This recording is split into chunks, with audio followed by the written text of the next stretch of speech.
Hello, everyone. Before we start the show, we have some big news for the Trophy Room. We're hosting the Trophy Room Awards on December 13th. We'll be throwing a special episode to celebrate the greatest games of 2018. But that's not all. Now until December 12th, you can help us hand out bronze, silver, and gold trophies for each category by voting for your favorite games of 2018. That's right, your vote can be heard by voting for your favorite games this year. And you can participate by clicking the link down below in the description or the pinned tweet on PlayStation Trophy Room's Twitter handle or at the Bad Bit Discord. Let your voice be heard, and I can't wait to see you guys and gals on December 13th. So with that said, Joseph, start the show. Wait no longer. Greatness has arrived. Welcome to the Trophy Room, a PlayStation podcast made by the players for the players, where each and every week I, alongside my best friend Kyle, talk about the latest and greatest in PlayStation. I'm your host, Joseph, and with me, as always, is the greatest co-host whoever is and whoever will be, Mr. Kyle Stephenson. Nailed it. Oh, you sure did. I'm doing good, man. I feel like I've gotten now the intro completely just nailing it. It's only taken 70 episodes, but we got it. Only taken 70 episodes, but you know what? We're doing good. How are you, Kyle? It's been a while. I'm good. A little chilly, I'm not going to lie. Yeah. I do this in my basement, and the heat is out. So it's currently 50 degrees where I am right now, and I'm freezing. And you're only wearing a sweater? I'm wearing a sweatshirt. I have I don't know if the camera's dark enough, my PlayStation branded blanket that I got at PSX. That's fancy nice, living, Kyle. It's nice and warm. So yeah, you know. Feel like I'm in an igloo, but I'm here to talk PlayStation because that's what I love to do with you, Joe. Yeah, dude. And so, you know, Thanksgiving last week, I had fun. How about you? How about yourself? Oh, yeah. It's always good eating some good food and just chilling out, watching football, playing games. Dude, I played so many games last week. Mm-hmm. So many. I bet you have too. Before we talk about our news, and we got actually a lot of news this week, we're going to talk about the PlayStation Classic possibly being a piece of garbage. We're going to talk about a Sony patent potentially linking some type of PlayStation portable device. We're talking Game Awards. We're talking the Trophy Room Awards. But before we do that, Kyle. Yeah. What have you been playing? Now, let's limit it. I was only going to... two? Yeah. Okay. I was going to say two and do a shout out to another one. I do shout out. You know, do my shout out first. I completed the Spider-Man DLC, Turf Wars. How you like it? Fantastic. I love it's shorter than the first one, but I love what they did with character development when it comes to Yuri. Very, you don't see it coming, and it's great. Okay. I love what they set up for the eventual third one next month. Now I'm worried because my crush on Yuri has only grown over time. And I don't want her to be hurt. I'm not going to give you any leads. Oh, shit. Okay. But you mentioned like that I played a lot of games last weekend. I did, and I strictly played a ton in VR. I've been playing Beat Saber like it's my job. Dude, we've seen it all over Twitter. It's so damn good, Joe. It's so weird because I was a major Rock Band player. Okay. I loved Rock Band, it's specifically the drums. And once I got used to Beat Saber and how it was oriented and stuff, there's a moment where it just clicks, and it's the closest feeling I've ever gotten to being a Jedi and being on rhythm. Just like I'm making like sword movements, lightsabers, like spinning the wands in my hands. It's fantastic, and they do. Is a campaign mode where they like put modifiers on what you can do, and there's some really difficult, frustrating ones. Like you're only allowed to move your hands like a certain amount of meters, in-game meters. Okay. And once you hit that threshold, you fail the song, and it's like really low, so you kind of have to be really still and just kind of quietly move them. Oh wow! Okay. So it's super tough, but I love how it gives it more replay value and some more difficulty to it. So I love Beat Saber. And then the second one is I picked up Astra Bot, Rescue Mission. And I love it. It is part of... It's an extension from what we got on the demo disc. Right. Or not the demo disc, the Playroom thing that comes you download with the VR. It's fantastic. It's 3D, fully 3D VR virtual reality platforming. Yep. And it's what I loved on that Playroom demo thing, and you get more of it here. There's some things that I don't fully love about it. What's some of the things that you don't fully love? As a platformer fan, I love being able to backtrack. Okay. Yes. Okay. And I can't go back in a level. Once I go past a certain point, like there's no turning back and seeing what you missed behind you. Right. I do find it takes a little bit getting used to where normally I play a platformer sitting down. Mm-hmm. And with this, I find myself standing up because you kind of have to look like on higher ledges for like secrets and stuff. And I have yet to find all the secret robots in a level. Oh, I did it. I went back to the first level, so I got I have no idea. And I know you said beforehand before we started that you're like in love with it. Yeah. I played Tetris Effect in VR. Yeah. And awesome. Like it's even like visually sometimes it's just too much. It's overwhelming. Yeah. So I'm just like this is amazing. And it was like 12 o'clock last night. I was like, okay, I'm tired, but something's telling me try Astrobot. Mm-hmm. And I put on the headset, and within the first opening scene, this is fucking adorable. Mm-hmm. Okay. You ever the demo of Playroom before this? I never messed with the Playroom demo. That was my first VR experience. Was the Astrobot level in the Playroom? See so with that, I get into the world, and I immediately love how you are an active participant, and it's kind of like fourth wall breaking, but it's just like we're having fun, man. We're having fun. Come with me on this adorable journey. All the little Astrobots, oh my god, are the cutest fucking thing I've ever seen in my life. I will admit, I don't like seeing them floss and dab. Oh my god, I loved it. I loved it, Kyle. Kyle, they did the Carlton. One of them did the little Carlton when they celebrate when you beat a level. Yeah, one of them dabbed, which I need to show. The lady that owns this place. She's gonna love that. They did like Elvis like dances. It was beautiful, but it's full of charm. It's full of charm, but also just the platforming. If I could get to that part, there's checkpoints in each mission that you reach, and that's where the camera perspective changes. And that's when you can't go back. But it kind of makes it so that you make sure you visit every nook and cranny. And sometimes you have to. It's kind of like the Mosh treatment, but less side scroller, more open 3D space. And you have to look around. Stand up. You gotta duck a little bit. You gotta look behind you sometimes. Gotta look behind you as well. The platforming is just phenomenal. I have never played a VR game that has platforming in it. Even certain platformers that just nail it, like Astrobot does. It reminds me of Mario 3D World on the 3DS and on Wii U, which I thought were superb platformers. And this is the first time me playing it. It's just so charming. The enemies even are adorable that I'm playing this and I'm just like, never in Sony's long history has there been a platform or a platforming mascot that could rival Mario. I honest to God, hand to Shoes Bible, which is a manual for the PlayStation 4.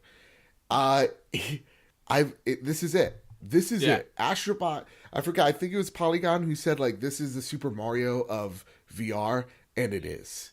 And I am in love with it. I think it's fantastic. And they even do the thing in Mario where you jump on the flagpole. Yeah. Mm-hmm. But instead of like just jumping on the platform or the little flagpole like Mario, when you jump on that platform, he jumps into your controller, which they all do. But then like right in between the share and the options button is a little like it's a little slingshot, and you have to shoot him through these little hoops that move about. And I'm like, it gets you more coins if you hit them all. And I'm just like, wow, this game is awesome. Even enemies that like shoot shit at your face, you gotta like waggle out of it. It's awesome, dude. I love it. Oh god, I would agree with you there. Like Sony does have Crash and Spyro as, and the other lesser ones like Croc and get out of here with that. And Gex as platformers. But there you go. I really do feel that Astrobot, the way it does platforming, is top level. Yeah. I think, yeah. Can we also say that Japan Studio, what an underrated team? 100%. Underrated. Every game they do. Remember, they helped create this little ditty right over here, Bloodborne. Mm-hmm. All right, people like to forget that, but they did. So, yeah, amazing. I love it. Also played a ton of Spyro. A ton. I love the first game. I love it. I'm almost more than a little over halfway through, I think. And I love it, man. But I don't know if I'm going to platinum it because I really suck at platformers, and those ramps could eat a dick. So that's what I've been playing. That's what I've been playing. Anything else you've been playing you want to give a little shout out to? No? That's it. No, I'm just excited to get back to Beat Saber and some Astrobot, man. Well, we'll be talking about them later for sure. But first, let's talk about Sony's patents to potentially for a PlayStation 5 game cartridge design. So a few days, this not leaked out, but well, we'll get into it. Initially reported by a Dutch site, Techcastic, a new patent filing appeared for the Korean Intelligent Property Rights Information Service. Well, that's a mouthful. And even the acronym, KIPRIS, for the electronic game cartridge, considering home consoles, I can't read today. Home game consoles, thank you. My dyslexia kicked into overdrive. Have been using optical discs since the days of PlayStation. One of them began to embrace distributing games digitally. This patent has naturally raised many eyebrows, especially since game cartridges are more expensive. However, given the success for Nintendo's home console / handheld hybrid, the Switch, maybe Sony wants to challenge Nintendo and provide something similar to the other theory that is Sony is planning for a successor to their last handheld, the Vita, but at this point, both possibilities can't be proven and should be taken with a grain of salt. This comes from Engadget, by the way. Dude, what the fuck is this paragraph? It's just filled with riddles. Before I get into this, there's even more speculation adding on to this handheld idea, because Sony also had a patent out for a console that had a tablet. We talked about it before. Tablet screen, DualShock, it seemed like ripped apart down the middle and attached to this tablet. Then we have the new CEO telling investors that he wants to embrace mobile games more as well. So, Kyle, what are your thoughts about all this? Do you think this is true? Great pregnant pause on that one. Yeah, that was good. Yeah. Well, I'll go back when I first saw the tweet. Okay. Because I saw the image. I think it was from I actually first saw it from like a Nintendo Twitter handle. Yeah. They tweeted it out. And of course, all the Nintendo guys, isn't Sony just copying Nintendo again? Yeah. Sure. I immediately retweeted it saying the Vita lives because I was so excited. I was so excited. Having PlayStation quality games on a Switch, a powerful console like the Switch that can handle games like that on the go, but with PlayStation brands, yes, sign me up. That's what I was hoping it was. And then looking more into it, and actually there's been an update to that story. Oh no. This morning it's for something. It's not for a new handheld Sony console. And what is it then for? It's for a further research has revealed that this patent was filed in 2017 and relates to a product known as Sony Toyo, which was released last year and features cartridges like those found in the patent filing. Is that something that can only be found in Korea, or because I've never heard that until? Yeah, recently. It's just now.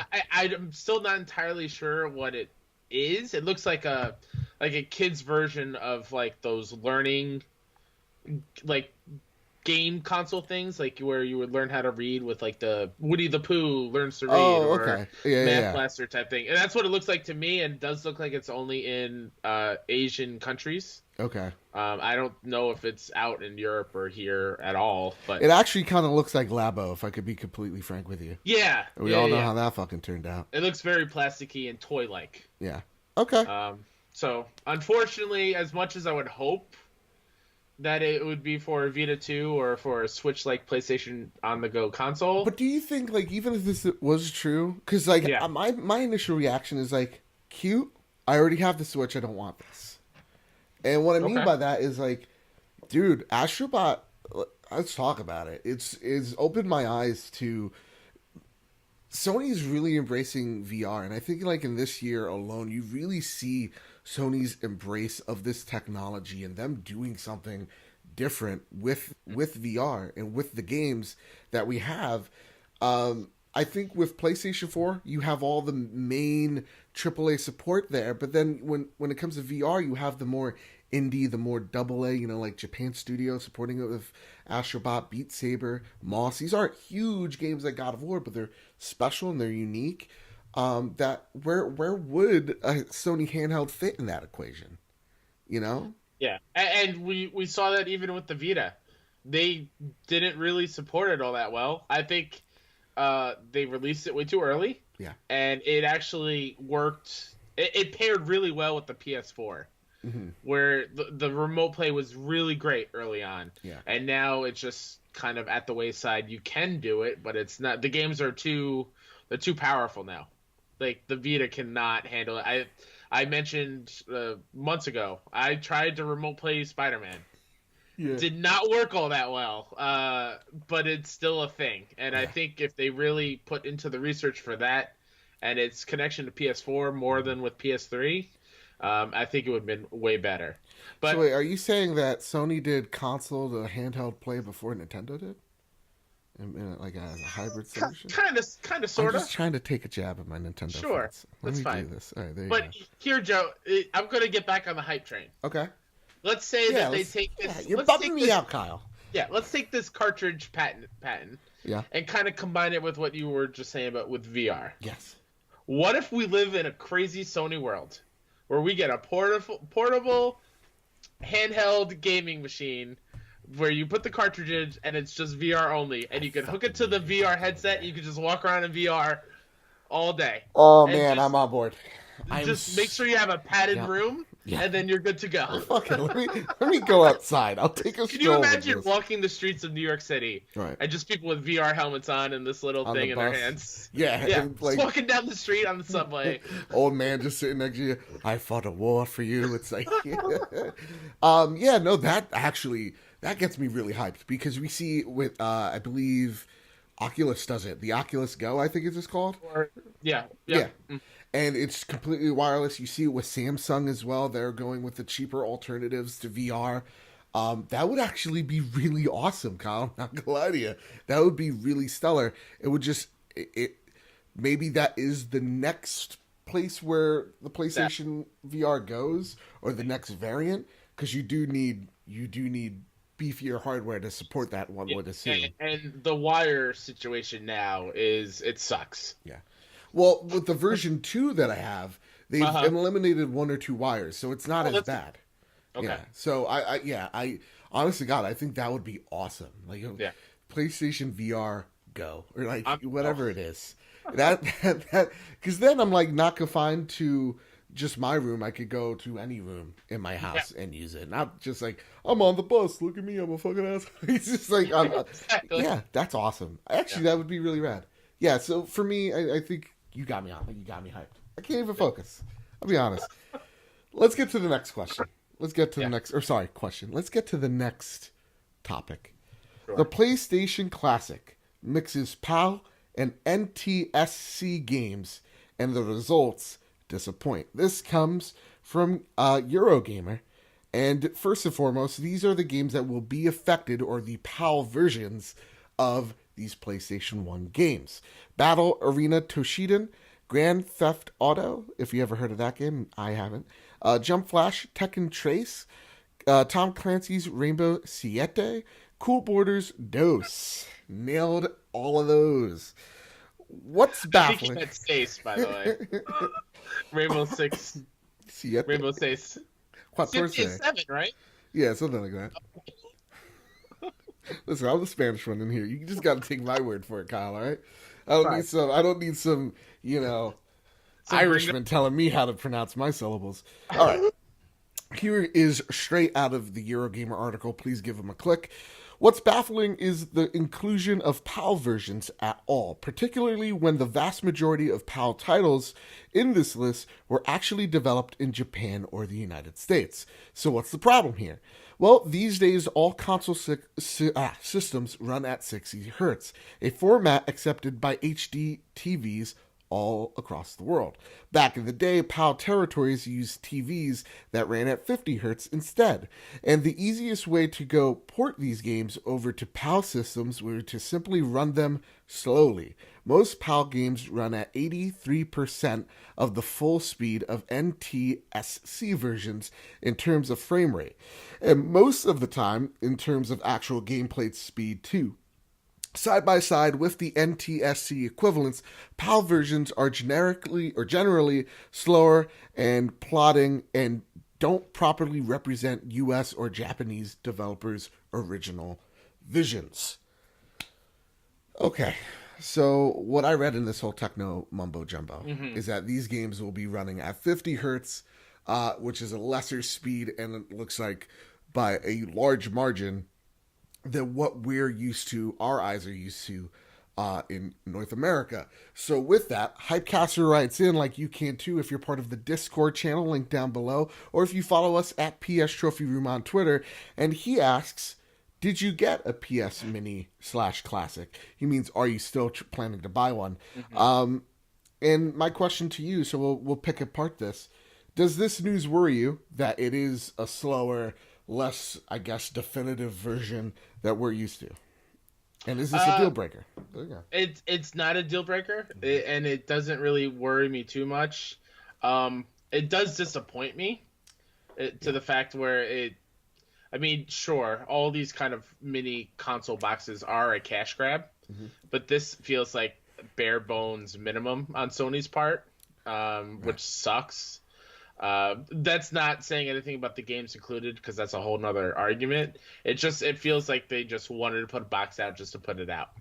It feels like something like I could have maybe brought to the table with no knowledge and be like, hey, just do the bare minimum, get the games in there, let's ship it. Who cares? Charge $100, whatever. Yeah, the one question that we're still waiting answers back. I wrote to Shu, and he wrote back, please don't write to me ever again, which I guess is his way of saying we like to. The restraining order was a great joke on his part, but yeah, it is why are we getting the PAL versions and not the North American better versions? That's a question that is very strange, because these are inferior versions and ones that we're not used to, nor the Japanese audience. So the two largest demographics don't recognize these games as the definitive versions, or aren't used to them. So I don't know why. That's a really stupid thing on Sony's part, and it's not even bare minimum. There is no reason. There is none, and it sucks because you're charging $100 for these games. Now, most of them, for me, I'm not torn about.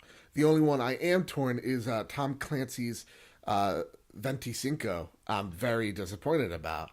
But other than that, most of the games that I do want, like Siphon Filter, aren't affected. So I'm happy about that. But this list of games, 7 out of the 20, that means I'm only really playing 13 at the best quality. That does piss me off. My question, where would a PlayStation Mini fit in this set? That set? Yeah. I'm thinking I gotta move. We can make it work. I could move that.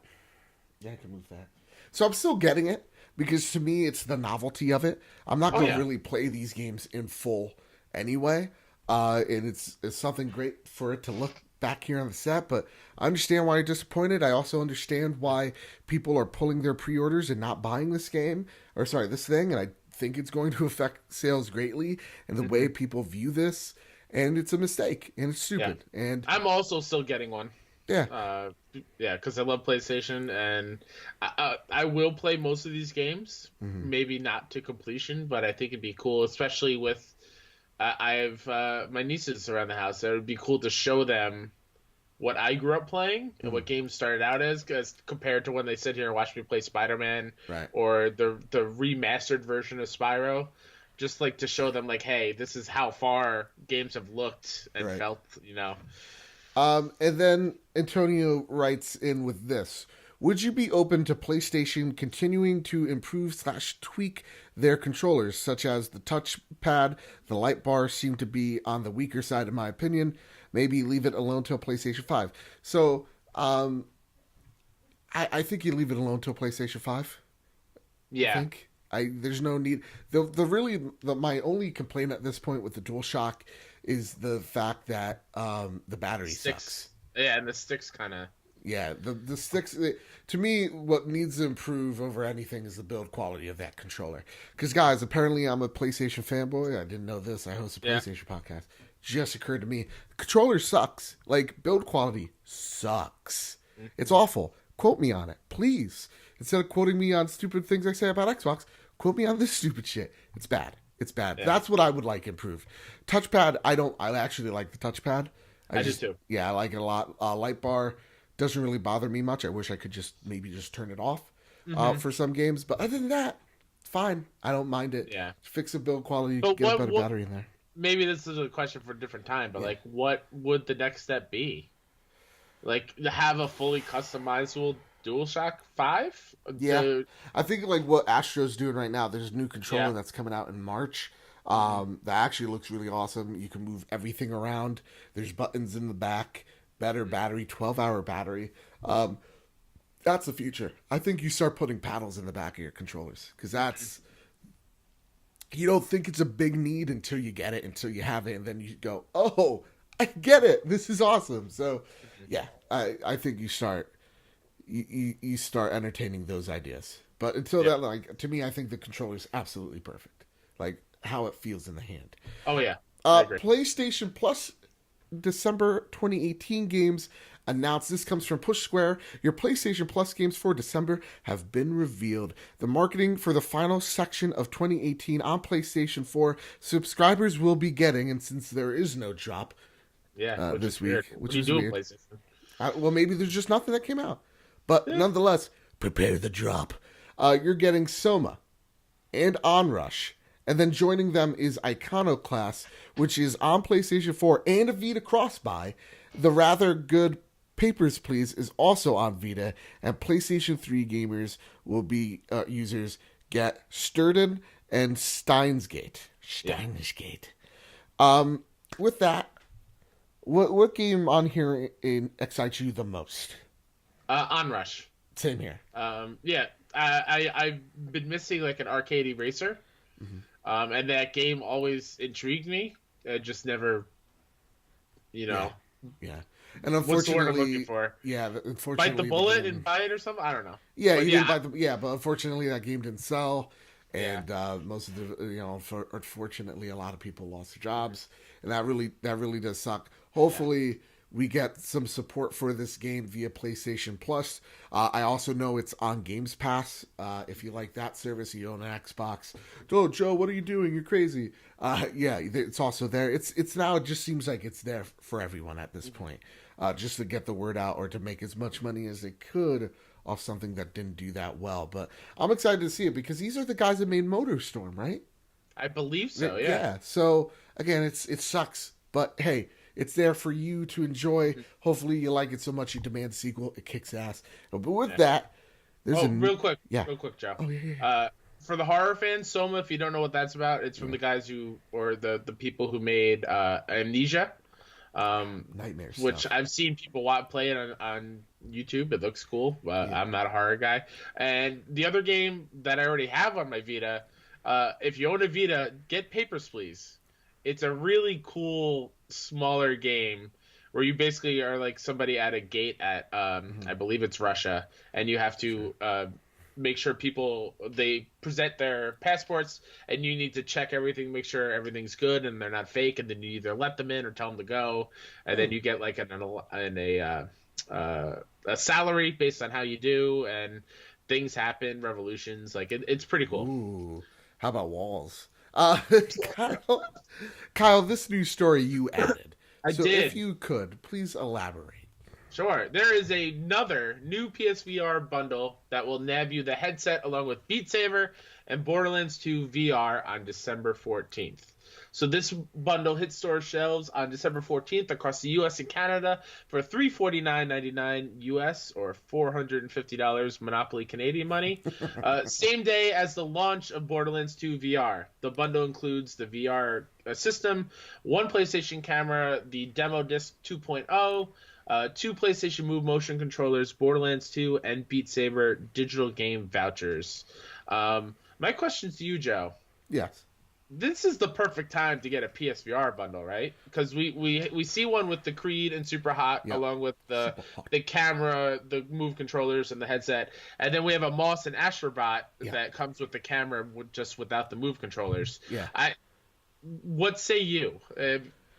Dude, I've never been on board with VR. You know that I've been pretty skeptical about it since launch. Again, Astrobot made me a believer. Tetris Effect made me a believer.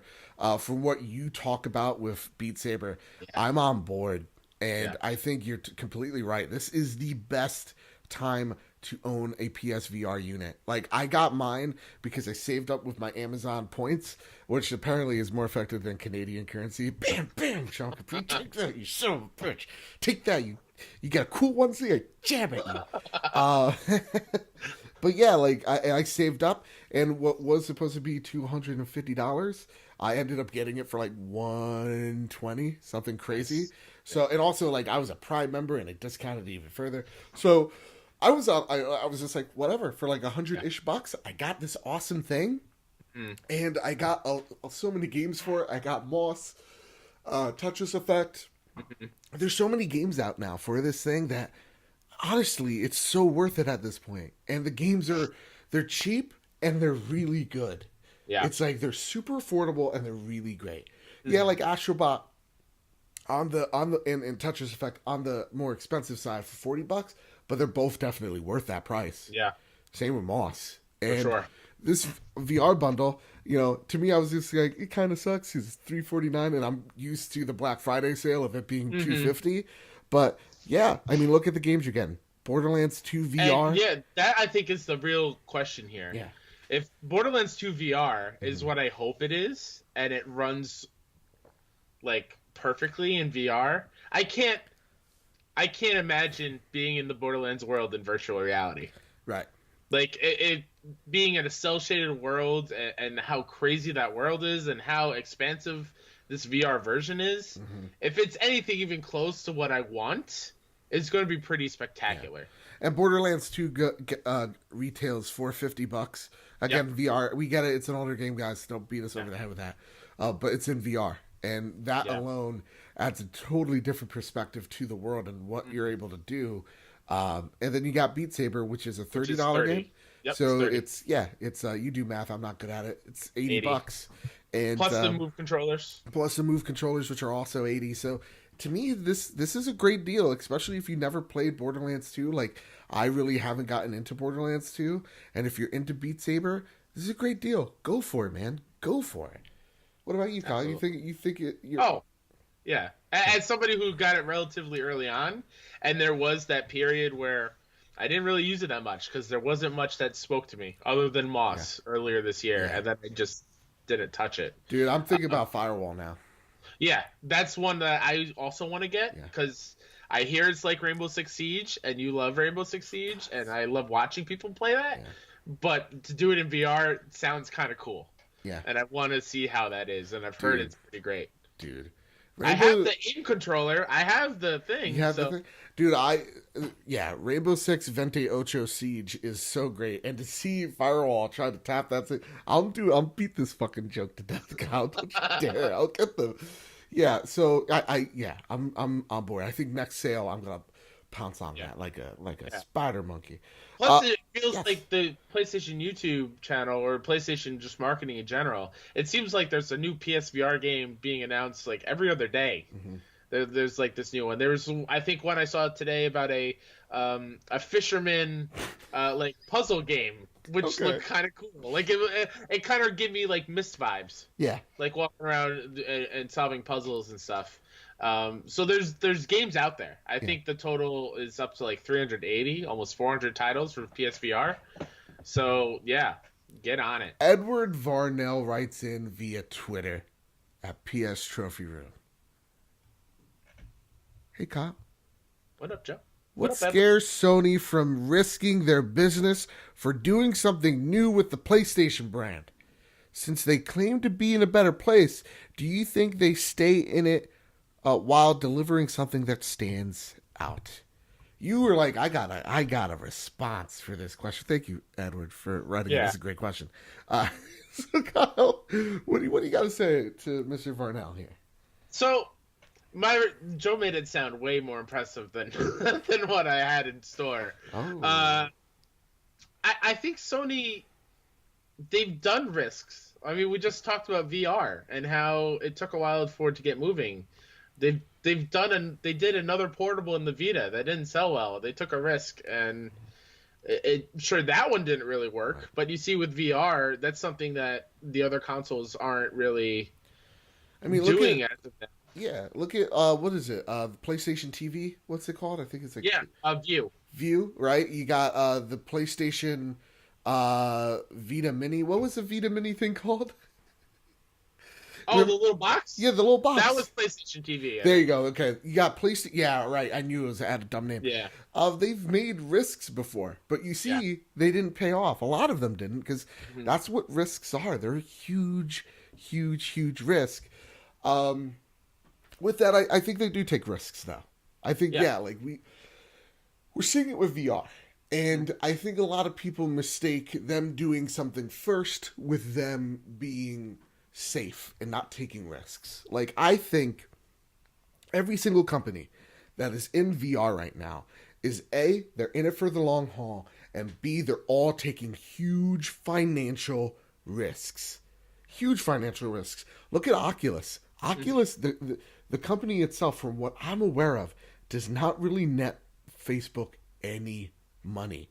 It's kind of just like just something Facebook throws money at, but it's not their money maker. It's not where they make the most profits. Obviously, that's the Russians. When it comes to hardware, it is a money pit. And I was caught up on how good that fucking joke landed. I didn't know where it was going. But seriously, it is a risk for everyone involved. It's a risk for Samsung. It's a risk for PlayStation. But they're seeing who does it right, how they can mimic it, copy it. Yes, success leads to imitation, and imitation leads to competition, and competition leads to innovation. The circle completes. So with that, I think they're all competing. They're all in it for the long haul. They're all risking something. Yeah. They all have something to lose here. So, like when we were talking about before, when it came to the Nintendo, the PlayStation Switch, let's just call it. Sure. Like, why would you criticize that? Like, obviously, it's not an original thought. Obviously, but they see Nintendo making a whole lot of money in that field, and they're all alone in this field of a hybrid console. So why wouldn't you want to go in and dip your feet into that if you're a company and you have the infrastructure to make games for that platform? For me, it's the same thing with streaming, right? Like, is Xbox going to be the first to go into streaming? No. Was PlayStation? No. Was Gaikai? No. OnLive? Maybe. That's the first one we knew about, but there's been other before it. And so I think risk doesn't mean first. I think risk means having something unproven come out and then it be a success or it fails. And I think oftentimes, I'm sorry, Kyle. No, I can, going back to when PS4 and Xbox One were first revealed, and like that E3, when we saw Xbox trying to do something new with their Xbox One. The always online, the DRM stuff, the not being able to share games and stuff, and Sony not doing that, going a different direction. I think that kind of says something where they make their decisions based on being different from the other brands. And that's not a swipe at Microsoft. That's just them trying to do something different. Yeah. Because I think before that thing, the thought was both PS4 and Xbox One were going to go that route, being always online and DRM and all that stuff. Yeah. And to find out that Sony decided not to do that was a huge risk. And or maybe not a huge risk, but like they went the other way. They saw that coming. Yeah. They predicted it going in the way that they thought it was. Yeah. And Xbox predicted it, but now you see it like it's kind of turned at this point where they're all kind of going in that direction. Xbox foresaw, they just thought it was going to be sooner. So again, they all take risks. I think even when you look at the next generation of consoles, everyone's going to take a huge risk. Everyone, even if PlayStation goes, we're just making it a stronger console and not doing anything different, that's a huge risk. Xbox going, we're just going to do streaming stuff. Huge risk, right? So, or hearing the rumors that they're gonna have a version with no disc drive. Yeah, like, that's insane. That's a big fucking risk that I want to see pay off. Yeah. Like, don't get it twisted. Like that Xbox discless thing. This Xbox has no disc. So I think it was a Player One podcast. That was the title of that episode. Fucking great. But yeah, like that's awesome. It gets me way more excited than the Xbox One X. Be completely real with you. Most of my Xbox games are digital. So like for me, it's just like, yeah, that's real cool. So I think PlayStation does it. I think we're seeing it with VR. And Edward, man, salute to you. That was a fucking phenomenal question. Absolutely. Oh my God, we got a lot of meat off that bone. Hey Kyle, you know next week the Game Awards are happening? Next week is going to be fun. Yeah, next week there's a lot of stuff happening. We got the Game Awards December 6th, and then Kind of Funny Game Showcase on December 8th, the 2 hours of a bunch of unreleased new games to be announced. It's going to be awesome. 60 games? I think so, yeah. Yeah. So first and foremost, we're going to be streaming the Game Awards that night. They premiere at 8:30 EST time. We'll be going live. You said you won't be able to make it? I'll be around 8:15. So I'll be starting it at around 8 o'clock. You'll join me, and then we'll be joined by Kyle. And we will react to the Game Awards. Again, that's Thursday night at 8 o'clock to whenever the Game Awards end. We'll be streaming it because I finally got the parts for my PC. We're able to stream now. I'm very excited about That's awesome. it. I spent like $300. Come on, dude. So yeah, we got everything working. I'm really excited to start streaming, and this being with the Game Awards. And then on top of that, 2 days afterwards is the Kind of Funny Game Showcase. Yeah. Now I never heard of these guys before. Don't know any of them. Some no names that never influenced. Try to make it on their own and whatever. Yeah, I've heard one of them had a PlayStation podcast that may have influenced this one in a major way. Sure. All hearsay. This was an original thought. Okay. They're going to be having a showcase where it's 60 games. I think 58 developers are going to show off unreleased games, both big and small. Yeah. It's going to start Saturday the 8th at 1 p.m. EST time, and there's a 2-hour run. So you're going to see me, hopefully, at around 12:30 EST time or 12:45 EST time, depending. It's going to be running real close to the wire on that one. I'll be doing a stream alongside my good friend Kyle here, and we'll be reacting to all the games. We'll do a little highlight reel as well. Yeah. So again, we're streaming the Game Awards, 8 o'clock EST time.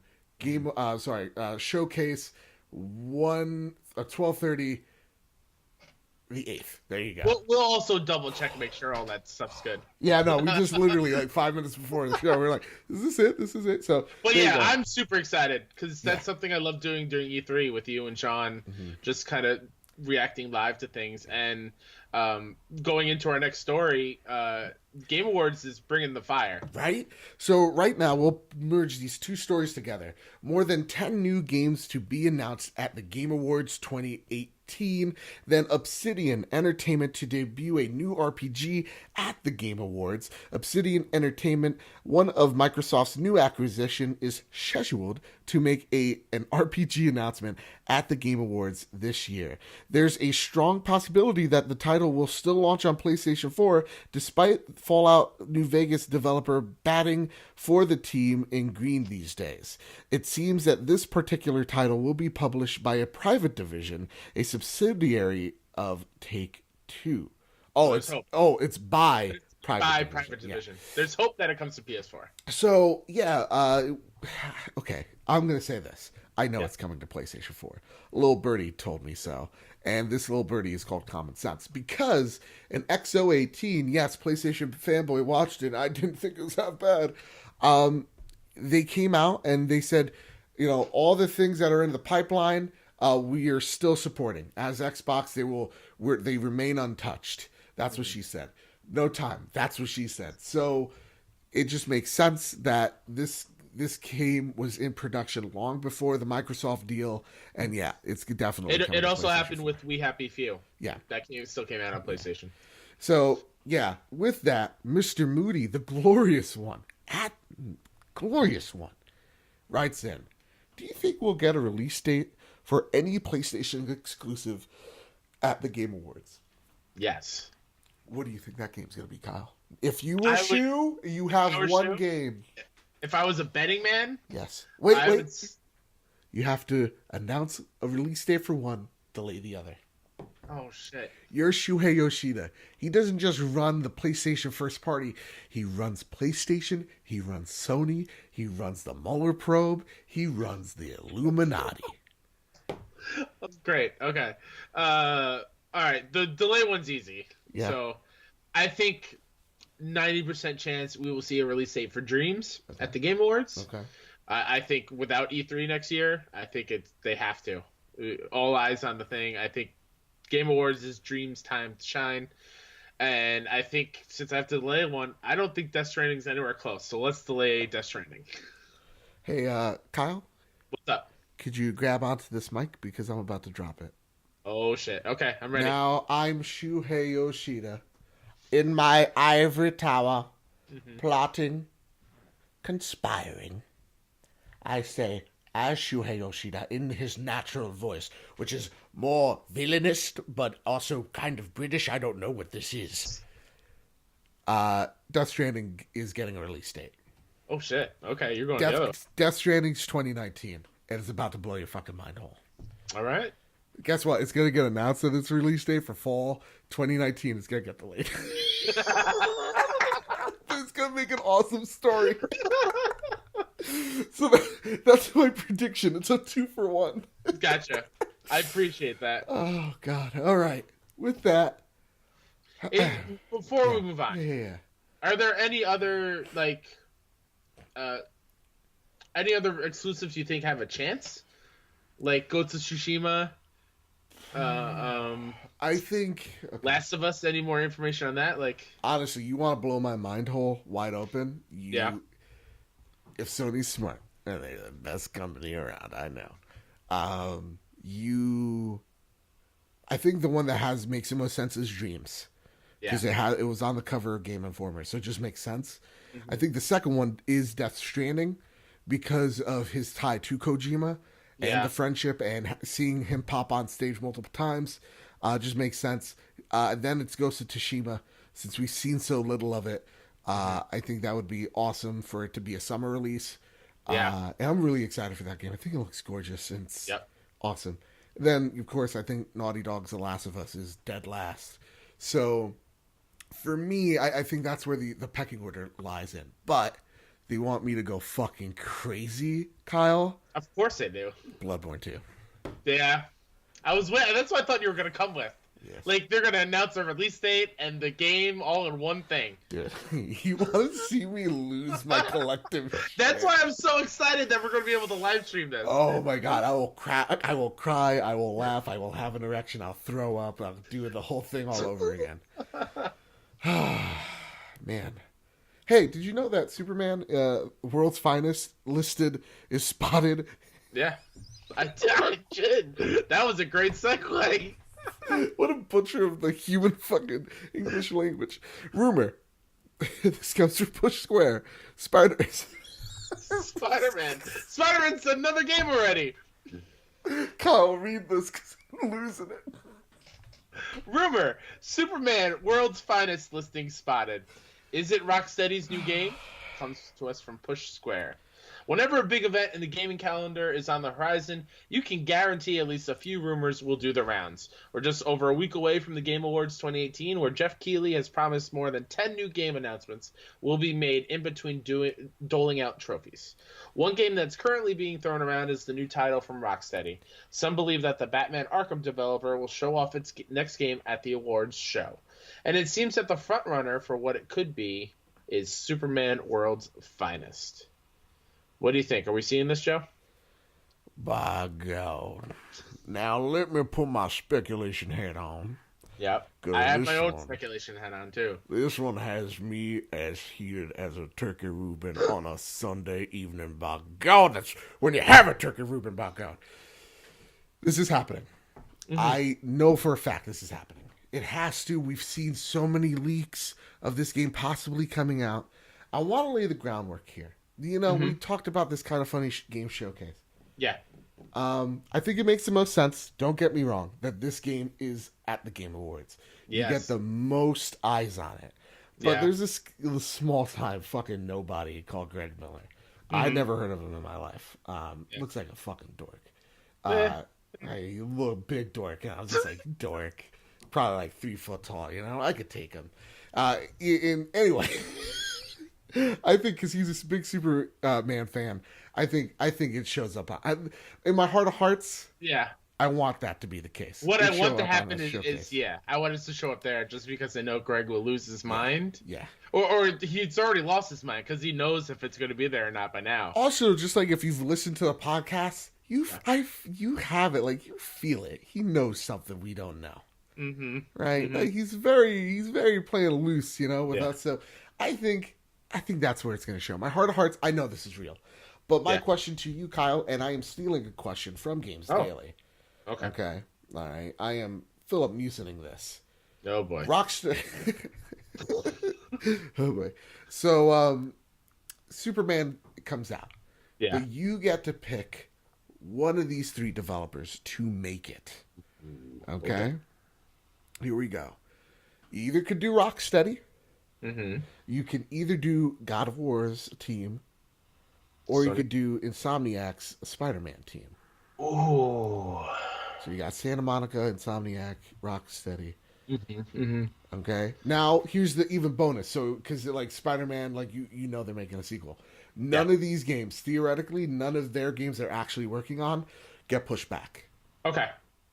So it's just a clean slate. Who are you going for here? Man. I think I would stick with Rocksteady. Yeah? Why is that? Because their love for DC and the worlds of DC have shown in the Arkham series. And I feel like it's at home and they understand what makes a good DC story. I think Sony Santa Monica is pretty close to that. I would love to see like a dark Superman story, like in the style of like Kratos. Yeah. Not that Superman would be a crazy killer, violent man, you know, but like I feel like Sony Santa Monica would do a great job, and so would Insomniac, really. But Insomniac is more fun-loving and like, you know. I think their studio doesn't match Superman. Yeah, exactly. Yeah. So I think Rocksteady is the right choice, and I think it should be them. Yeah. Okay, I'm going different. All right. Okay. I love Insomniac. I'm so happy that they're getting the fucking recognition, man. Absolutely. So great. Spider-Man is theirs. Superman isn't, though, right? So it goes to Rocksteady or Santa Monica. Yeah. And here's why I'm choosing Santa Monica. Okay. What's the problem with Superman right now in today's society? Nobody can relate to him. True. Right? He's a god amongst mere mortals, sir.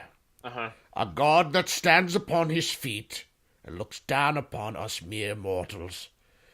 I think that type of scenario where he's literally practically a god and he's trying to identify as a mortal, that humanization, that if Santa Monica could nail with a fucking wood plank that was Kratos and turn him into a character that I fucking feel so much for.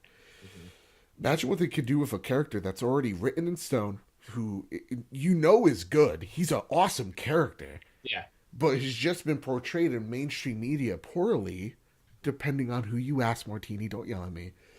I think this is an awesome... And then just having that top-down, like that side-angle view, like having the fight between, you know, Kratos and the Stranger, when he hits him with the whole entire tree, like, dude, like, that reminded me of Superman. Yeah. And just like how each connect was just hitting, I was just like, this reminds me of fucking Superman. And even like when in other fights, I can't say, Like, that was super fucking man. I felt like Superman, but like way cooler with a beard. So I'm choosing Santa Monica to be completely real and honest with you. And you wouldn't nerf his powers one bit.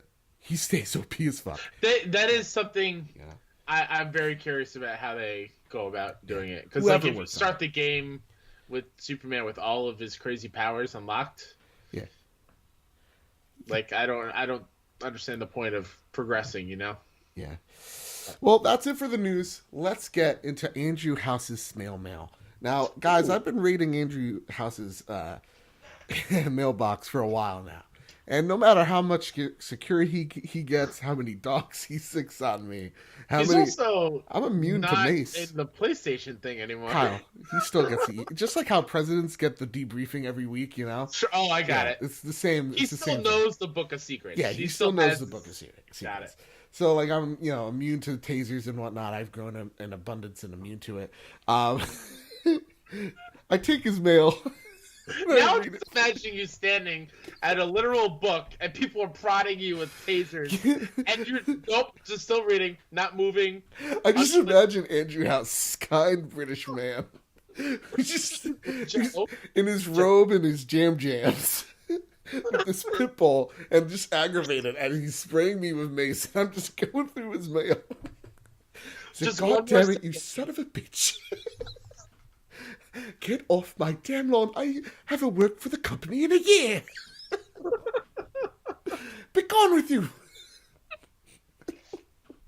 Give me my loot box. That's mine. All right. Oh, boy. Sloppy Midkiff writes in. From Twitter. From the Twitters. How did somebody ask a question on Twitter, Joe? Well, certainly. We ask every single Thursday. Guys, hey, give us questions, and then you add us at the trophy room, and you ask us questions. Simple as that. Or you go on to that same feed, and you ask us some comments in the post, and that's how you get in. I read it, and if it makes the cut, and you get in, and I give you a little shout-out. So with that, or I take it from Andrew House's mailbox. How do you feel about how successful Battlefield 5 has been since release day? With the delay and now their Battle Royale being released so late, do you think that there's a chance to compete in this year's shooter climate? I'm going to let you take this, Joe, because I've not heard anything about it. Thank you. Yeah, neither have I, and that tells you something. Yeah. Beginning of the show, I mentioned it was $29.99 when I purchased it. That's crazy. Within a week. We also, it didn't make the news, but the sales of Battlefield 5 were down 50%-ish from their previous Battlefield 1. So I think it's not succeeding. This is taking a huge hit for EA, and I think it shows three things. A, how you communicate to your audience, because they challenged people not to buy this game because they weren't liking what they were seeing with, females being in the game, but also cricket bats, samurai swords on British soldiers. I get where people were coming at. It was just overshadowed by dumb shit. So with that, you don't challenge your audience. You don't. You take their thoughts, or at least you show that their thoughts are taken into consideration. It also shows what happens when you have no marketing and you come out with a game so late after all the games have come out. After Call of Duty, after Red Dead Redemption. After all these games have come out, it kind of just shows that this is what happens. Like, right after Black Friday, all the oxygen and all the money is out of people's wallets. So, yeah, no, it can't. Unfortunately. Now, it's going to have a rough, slow launch, but I think it could still succeed like how Rainbow Six Siege did. And I know that's the wrong title, but it's, see how just beating it over the head? So, like that game launched very slow in December, but it picked up and picked up and picked up. As long as you listen to the core audience that is there, people will come. So that's what I think's happening. It's not going to compete with this year's shooters in the slightest, I don't think. Also shows how bad EA's reputation is. At this point, we don't care. And I think that's a huge problem, and I think there really needs to be some sort of major shift in that company to show they're changing. Because even their stock is down like 40%, over the last year. Oh, since Battlefront 2, it went from $150 to now $80 a share. That's alarming. Mm-hmm. That is alarming. And I'm not a stockbroker, but just see downward trend, that screws me. So, yeah, that's what I think. With that, our next question comes from Jimmy Summers 24. Now that all the big games of the fall have arrived, how would you rank them? Which one was the biggest disappointment? So we have Spider-Man, we have Shadow of the Tomb Raider, Assassin's Creed, Call of Duty Black Ops 4, Fallout 76, Battlefield 5, Destiny 2, Hitman 2. So out of the games you've played, where are you ranking? Sure. So out of these, I've only played 4 of them. Okay. I'm going Spider-Man number 1. All right. A very close second, Assassin's Creed Odyssey. Then Red Dead. Yeah.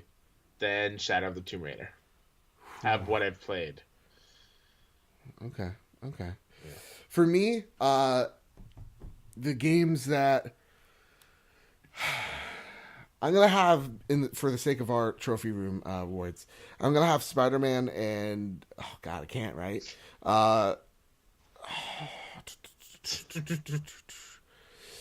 I'm gonna say I was the most pleasantly surprised with Assassin's Creed Odyssey. Yeah. Right. That's something it came out of nowhere and I fell in love with. And then after that, Spider-Man, just because it was the first good Spider-Man and God knows how many. After that, Red Dead Redemption, obviously. Call of Duty comes shortly after that. I think this year's Call of Duty is fun. And I love playing it with Luke Laura, the Insipid Ghost, the Xbox Drive. You follow him everywhere. You get it. Love it. Love that game. Battlefield, Destiny, Hitman 2, I have not played yet. So I'm just going to put those on the back burner. Mm-hmm. Then Shadow of the Tomb Raider wasn't jiving with me. Yeah, it didn't click. Fallout 76 goes to our next. I'm so sorry, Fiona. Why did you have to make this one? Yeah, it's dead last, and it goes with this comment of Zeranix writes in. If you could take any game that was released this year, remove it, and make them take more time on the game, what would it be? It'd be Fallout 76. And I would say that as an outsider who hasn't played it yet either. Yeah. It just makes more sense because I feel like there's a good game there, and I think they're patching it a lot of it right now. I think that game just needed more time, and I think it was rushed to this holiday season to meet a quota. Yeah. And that's what it is. I have a video. It should be out at this point. Take a look at it. It's actually a really good look at not just the game, but how the community's reacting, and at some parts overreacting. So, and Eric actually writes in something similar. So let's get to the last question. But thank you, Eric, nonetheless. Famous Seamus writes in, 1, with the holidays coming up, what are some games that helps put you in the holiday spirit? Is there a game that puts you in the holiday spirit? I was trying to think of something before where I had like a Christmas style level or something, and it's hard to come up with one. I just play the holiday games, man. Like I'm just playing like the fall games. That's what I do. It also is a good time for me to get into my backlog as well. Yeah. So that's what I usually do during the December time is just sit back, relax, play my backlog. That's a good point. Usually when it gets closer to Christmas, winter time, I usually sink time into like a big RPG. Yeah. Because winter, you stay inside, hold up, and some good old RPG battle systems. That's what I'm all about. There you go. And then the second question, I have a huge backlog of games to play. Do you have any advice of how to get through a huge backlog? Yeah. Kyle, do you have any advice? I do, because I have a huge backlog as well, and a lot of games that I've just flat out missed. Right. I used to worry about this a lot, where I'd be like, all right, let me rush through this game to get to another game that I bought and haven't touched. And I didn't enjoy myself. Yeah. I didn't enjoy playing games after that. So what I would say you do is really just play the games that you enjoy, and go back and if you put a game in from your backlog. Man, I am tripping over my words tonight. If you put a game from your backlog into your console and you start it up and it's just not clicking within the first half hour, 45 minutes, don't feel like you have to stick with it because you're gonna hate playing it. Just play something else. It will be there. Maybe you need some time. That's what happened with me with Rise of the Tomb Raider. It took me a while to play it, but once I did enjoy it. But I just needed time to. I'm a big fan of getting the right mindset for a certain game or watching a certain show. Exactly. Like I'm still yet to watch some of the Marvel Netflix stuff because I'm just not in that headspace for it yet. I heard there's a show called Friends. I've never heard of it before. I've never watched that either, Joe. So high what? five. Seriously? Holy shit! Yeah. Oh, that was a joke. Go watch it. For me, I don't suffer from this problem at all. I'm very blessed with this thing of just I play the games I'm interested in. I don't feel like I have to be part of a conversation. I talk about the games I'm interested in, and they just happen to be some of the latest releases because I have bad thing with money, so it's fine to me. Like this weekend I played Assassin's Creed, I played Spyro, I played Tetris Effect, I played Call of Duty, and I have no rush to go back to those games to have a conversation because I'll have the conversation with whoever when the time suggests. My problem is I beat games too fast and I have no one to talk to with. So like Red Dead Redemption, God, I want to talk about that game, man, and I got no one to talk about it with because the game's so fucking long. Yeah. So it is what it is. Just play what you like. This week, I look forward to getting back into Astra, man. I cannot wait. I don't know when I can play it next. It sucks. I'm excited to get back to Odyssey tomorrow. Actually. Yeah. I can't wait to hop back into Odyssey. Yeah, same here. Odyssey is another one. Like I can't wait to get back. And I'll find time. Yeah. You just gotta get into the moods. And with that, so guys, I hope you join us along this ride. Again, we will be streaming the Game Awards on Thursday. 8 o'clock we'll do our pre-show, and then we'll get into the actual show. And then on December 8th, 1 o'clock EST time, we'll be streaming the Kinda Funny Game Showcase. And then Thursday, the 13th, we will be hosting and running the Trophy Room Awards. Whew, so great. This was the best episode yet, Kyle. I'm just going to say it right here, right now. I agree. With all that said, guys, with all that out of the way, keep hunting and keep playing PlayStation.